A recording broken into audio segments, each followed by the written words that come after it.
उद्धव ठाकरे यांच्या पक्षाच्या ऐवजी जे मूळ त्याची स्थापना करणारं ठाकरे कुटुंबीय आहे त्याच्याऐवजी तो सर्व चिन्ह आणि पक्षाचं नावसुद्धा एकनाथ शिंदे यांच्याकडे गेलेलं आहे.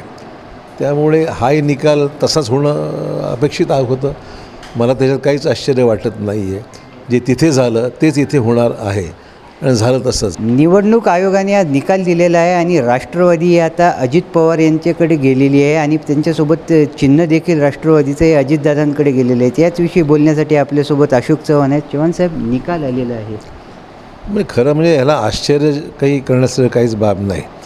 याच्या अगोदरसुद्धा आपण पाहिलं की शिवसेनेचा सुद्धा चिन्ह आणि नाव हे उद्धव ठाकरे यांच्या पक्षाच्या ऐवजी जे मूळ त्याची स्थापना करणारं ठाकरे कुटुंबीय आहे त्याच्याऐवजी तो सर्व चिन्ह आणि पक्षाचं नावसुद्धा एकनाथ शिंदे यांच्याकडे गेलेलं आहे.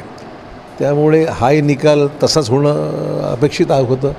मला त्याच्यात काहीच आश्चर्य वाटत नाही आहे. जे तिथे झालं तेच इथे होणार आहे आणि झालं तसंच. आणि त्यामुळे पवारसाहेबांनी ज्या पक्षाची स्थापना केली, जो पक्ष त्यांनी वाढवला, तो पूर्णपणे आता निवडणूक आयोगाच्या निर्णयामुळे तो आता अजित पवारांकडे गेलेला आहे, स्पष्टच झालं आहे. त्यामुळे यात आश्चर्य वाटण्यासारखं काहीच नाही आहे. साहेब, महाविकास आघाडीच्या बैठका झालेल्या आहेत. मराठवाड्यात काँग्रेसला किती जागा येणार आहेत? असून असं आहे की अजून अंतिम निर्णय व्हायचा आहे.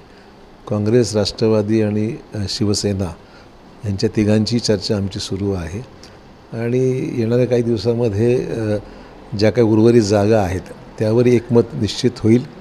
प्रकाश आंबेडकरांशी आमची एकदा मुंबईत भेट झालेली आहे, चर्चाही झालेली आहे.